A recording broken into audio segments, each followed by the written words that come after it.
Colocar vocês aqui porque essa conversa hoje vai começar aqui na cozinha, porque daqui a pouco eu tenho visita e eu vou fazer um bolo para receber essas meninas queridas que estão vindo aqui. Eu vou fazer um bolo de limão siciliano, gente. Sabe bolo, aquele bolo à toa? Você bota ali uma raspinha de limão siciliano e o caldo de um suco de limão.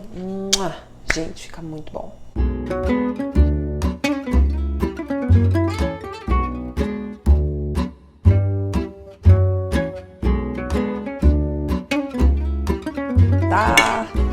Atravessa. Ai, que maravilha. Gente, se deixar, eu como isso aqui tudo. Gente, como eu gosto. O tempo dele ficar pronto é o tempo para eu gravar, porque hoje eu quero falar sobre a biblioteca aqui de casa e dar uma dica para você sobre a organização de livros que ficaram. Porque aqui em casa vocês viram que ficou muito livro ainda, né? E ainda tem esses daqui, ó, livros de culinária, que agora vão ficar aqui na cozinha, porque a gente já percebeu que só de ter trazido eles pra cá, gente, a gente já começou a fazer receita do livro.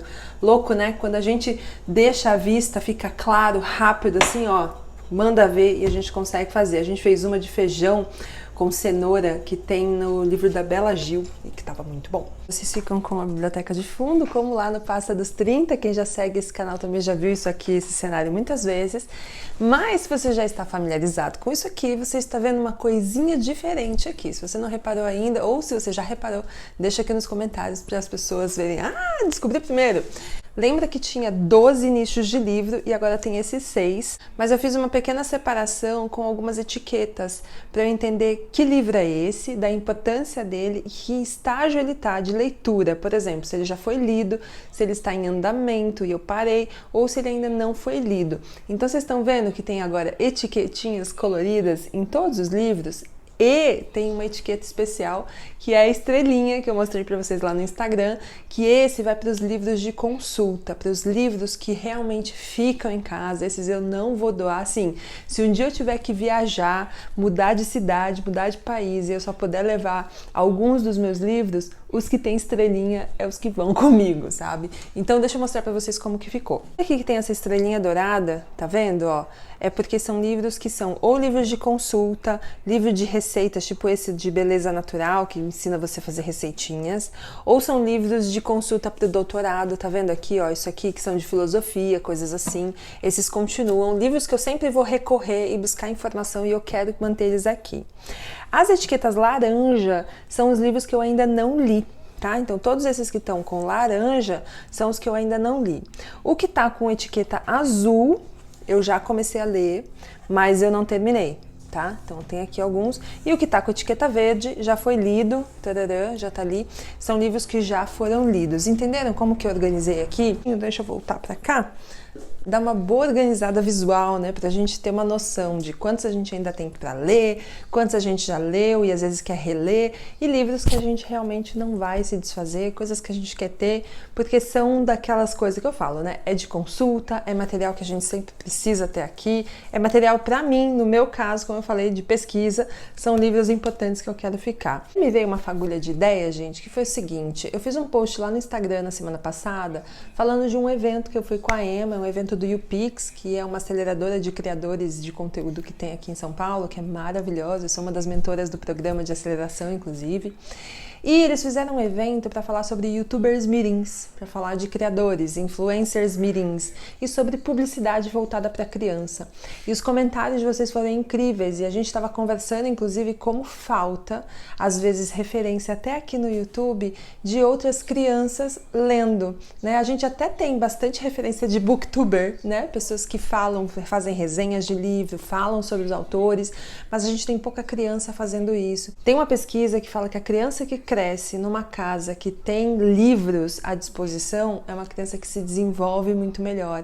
E isso é uma coisa que eu falo assim, gente, livros em casa, eu falo, é tesouro, sabe? É coisa importante demais pra gente abrir o mundo para as pessoas que moram na casa, para as crianças que estão aqui, para você não fique preso só na TV ou no celular, sabe? Então esse daqui vai ser o que a gente vai manter, principalmente porque ele tem um recurso visual aqui, né? Porque ela é toda organizada por cor, então vocês têm que ver como a Emma, que tem 3 meses, quando ela bate o olho aqui, ela fica assim, ó, pá!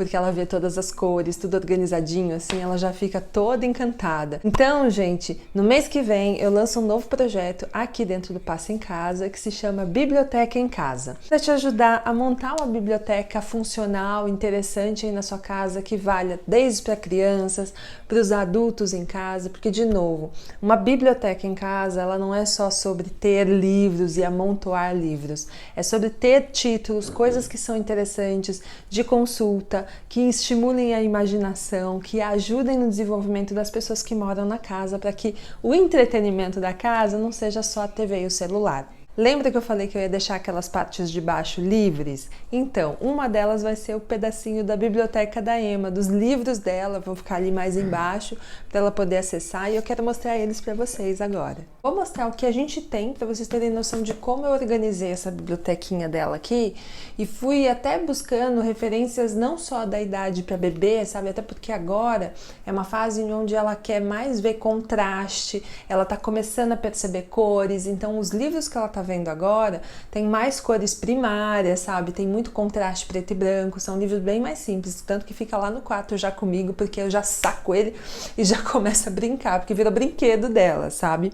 Mas tem alguns aqui que até a pediatra da Emma falou o seguinte: a partir do 3º mês é importante que a gente comece a ler para a criança. Na verdade, a gente já tem que começar a ler, mesmo quando a gente ainda tá com feto em formação, porque isso já vai construindo um ritmo, gente. Olha que coisa mais louca. Bebês que passaram por esse processo durante a gravidez, quando nascem, eles têm uma aptidão, eles gostam mais de leitura do que os bebês que não tiveram isso durante também esse momento da gravidez. E durante a gravidez, gente, eu li umas coisas, primeiro que eu fiz um mestrado enquanto eu tava grávida, né? Já foi uma elevação de QI da criança ali, só nesse negócio do mestrado. Mas tem um livro, gente, que eu nunca tinha ouvido falar nele na minha vida adolescente, nem na infância, que é sobre as fábulas de Êxopo. Vocês já ouviram falar? Se vocês nunca ouviram falar disso daqui, eu recomendo fortemente que vocês leiam as fábulas de Êxopo para criança, para adolescente, e isso aqui tem muito aprendizado, inclusive para a vida adulta. É um livro pequeno assim, mas ele é grossão, tá vendo? E as fábulas são super curtinhas, sabe? Tem tipo só uma página e meia no máximo, são super curtinhas. É uma graça, gente. Tem versão ilustrada e tudo mais. Eu comprei essa porque eu queria ter uma versão pequenininha. Mas tem as versões ilustradas que são maravilhosas. Se eu achar, inclusive, eu deixo o link aqui nos comentários para vocês, porque é uma coisa muito legal. Sempre traz, como a gente fala, uma lição, sabe? Sempre tem uma lição no final dessa fábula que ele conta. Então isso aqui é gostoso para você ter textos pequenininhos para falar com a criança e contar para a criança. Mesmo que ela ainda não entenda a história, ela começa a entender o ritmo de contar uma história. Gente, isso é fantástico. Você ajuda muito a criança a se desenvolver quando você lê para uma criança. Como eu já falei para vocês, a minha primeira formação é em moda. Primeira vez que eu fui para Lisboa, a gente visitou o Museu do Traje que tem lá, gente. É um dos museus mais lindos que falam sobre indumentária, sobre o surgimento das roupas, sabe? E era um museu lindo, com 300 anos de história da roupa, e tinha um livro de história da moda, a história do traje, na verdade, contado para crianças, gente. É muito fofinho, sério, é muito lindo. Então ele traz uma narrativa que tem 2 personagens e tudo mais, e ele vai contando a história da moda através desses personagens. É uma gracinha de livro. Agora a mãe é miçangueira e a criança vai fazer o quê? Vai ter boas referências das miçangas também, né, gente? Porque eu, quando descobri que eu estava grávida, esses aqui foram os primeiros livros que eu comprei para Emma. É uma coleção que se chama Filosofinhos. São 8 volumes, se eu não me engano. Isso, são 8 volumes, tá vendo? São todos coloridinhos também. E o que eles fizeram? Eles pegaram nomes da filosofia que são extremamente famosos, com frases que todo mundo gosta de compartilhar no Face, essas coisas, sabe? Tipo, autor desconhecido, quando na verdade é de um filósofo tipo de 200 mil anos atrás. Então eles pegaram essas pessoas maravilhosas, construíram histórias onde esse filósofo se torna uma criança e ele traz a essência de cada um deles nos textos para contar essa história. Então você tem aqui o do Descartes, gente. Eu sou apaixonada pelo Descartes, eu acho que é um dos filósofos que eu mais gosto.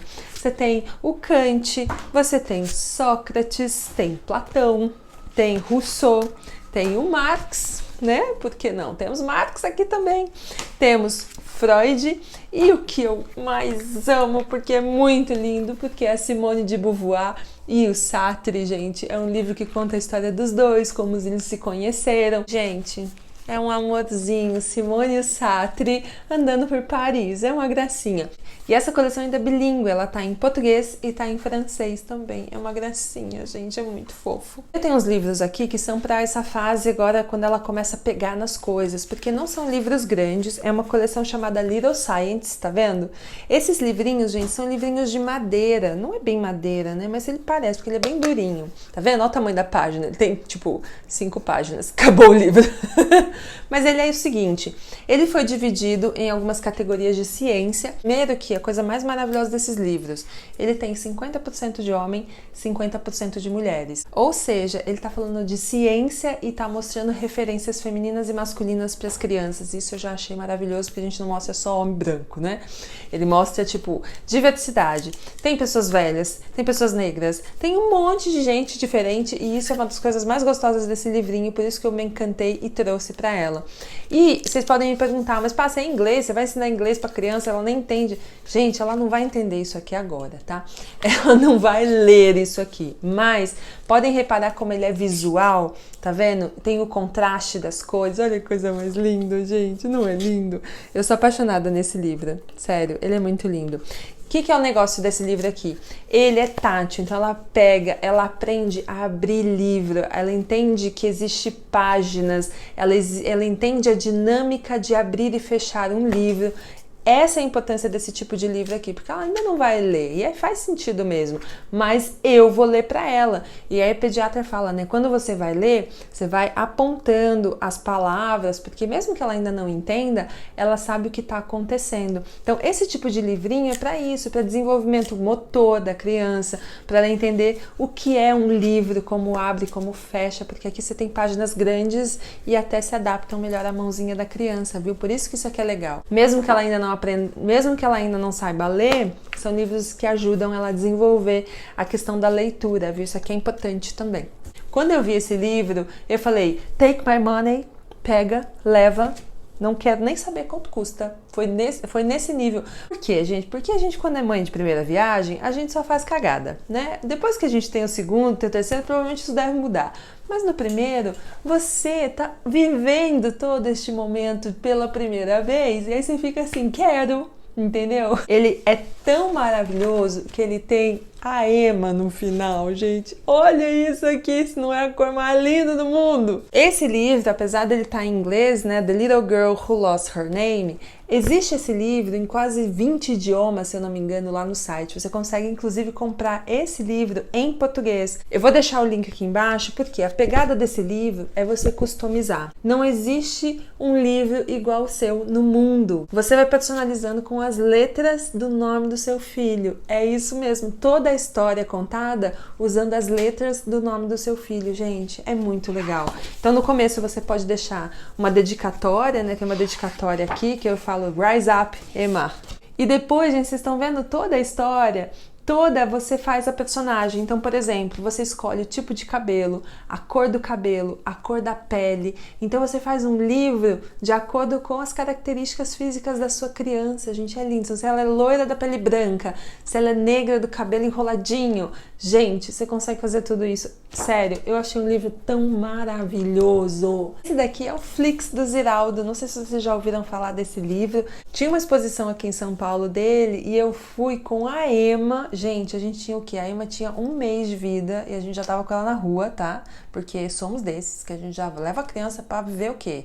Ganhar resistência, ganhar anticorpos, né, gente? E esse Flix, gente, é sobre cores e ele traz muita questão imaginativa pras cores, sabe? E esses argumentos imaginativos são coisas que a gente tem que dar pra criança para que ela aprenda e estimule ainda mais a imaginação dela, porque ela não tem uma atividade tão passiva, sabe? Tipo assistir TV.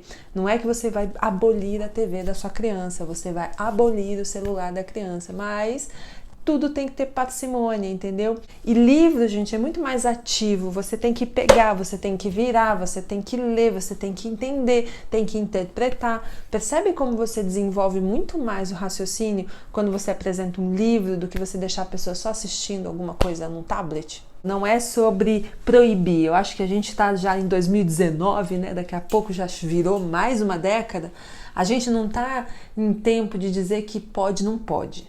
Eu acho que a gente tem que ter equilíbrio, como eu sempre falo aqui pra vocês. Se a gente tem equilíbrio para as coisas que a gente faz, é muito mais interessante, né? É muito mais prazeroso. Você deixa a sua criança viver com a televisão, com a tecnologia, com os livros, com o videogame, com todas as coisas que ela tem disponível, porque senão ela vira um ET no mundo também, né? Como vocês podem perceber, esta mãe aqui é uma mãe feminista, né? E essa mãe aqui, gente, gosta de quê? De cercar a filha de boas referências. Eu falo, na minha gestação, comprar roupa para Emma foi um desafio enorme. Por quê? Tudo era cor-de-rosa. Na seção feminina era tudo cor-de-rosa. Eu tinha que comprar quase tudo na seção de meninos, gente, pra vocês terem uma ideia, porque era aquele rosa feio ainda, sabe? Não era nem um rosa bonito, mas era um rosa feio. Ela deve ter umas 4, 5 peças cor-de-rosa só, porque eu dei pluralidade de cores para ela e eu quero dar essa pluralidade também na leitura. Vocês viram ali, tem uma coleção de filósofos, tem esse livro maravilhoso, olha só, ele reflete todo de mulheres extraordinárias do Brasil e só tem mulherão nesse livro, sabe? Apesar dele seja um livro para uma idade um pouquinho mais avançada, é outro livro que vai estar aqui porque eu quero que ela conheça, ela tenha referências de mulheres poderosas. Eu vou levar esses livros aqui lá para a estante, gente, e vão ficar lá na área de acesso para as coisas da Emma. Mas tem uma dica que eu posso dar para vocês já para começar, né? Antes da gente lançar esse projeto que a gente vai ter aqui no canal, que é o Biblioteca em Casa. A primeira dica que eu vou dar para vocês que querem começar a montar uma biblioteca para sua filha, para o seu filho, é construir referências plurais. Não tenta ter só coisas como, por exemplo, personagens sempre brancos de cabelo liso, sabe? Com histórias que sempre acabam na mesma coisa, sempre finais felizes, coisas sempre de princesa e príncipe que vem salvar. Tenta dar uma pluralidade, trazer histórias que não contam só isso, sabe? Porque senão a gente vai continuar bitolando as crianças nesses contos de fada. Nem a Disney mais aguenta essas histórias, gente. Até eles estão mudando as próprias histórias. Essa é a verdade. Então, vamos dar pluralidade, sabe? Acho que a primeira dica que eu posso dar para vocês é isso, é ter pluralidade. Ter diversidade na sua biblioteca, montar a tua biblioteca aí na sua casa, sempre com coisas muito diversas, para que você também não fique bitolado só em um formato, só em um tipo de leitura, você sempre tenha disponível para crianças coisas diferentes. Tá? Eu já vou, porque o meu bolo já deve estar ficando pronto. E amanhã eu vou falar sobre carro, porque a gente não tem carro, gente. A gente vendeu o carro já tem 1 ano. E aí eu quero falar sobre também isso relacionado à casa minimalista, porque a garagem também é uma casa minimalista, né, gente? Também faz parte. E a gente do céu, o cheiro dessa cozinha, meu Deus do céu. Ô Brasil, tamo... Ai, ai, ai. Olha, essa fase minimalista, desde o ano passado a gente não tem mais carro em casa e as pessoas ficam assim, mas como você não tem carro? Você tem criança, você tem um bebê. A gente vai falar sobre isso amanhã, sobre você que também não quer mais ter carro, mas tem criança e fica pensando que tem que ter carro porque tem criança. Quero dar umas dicas para você de quem já tá vivendo desse jeito há mais de 1 ano e tá, ó, curtindo muito, viu? Beijo pra vocês e a gente se fala amanhã. Tchau, gente. Deixa eu ir lá catar meu bolo. Tchau!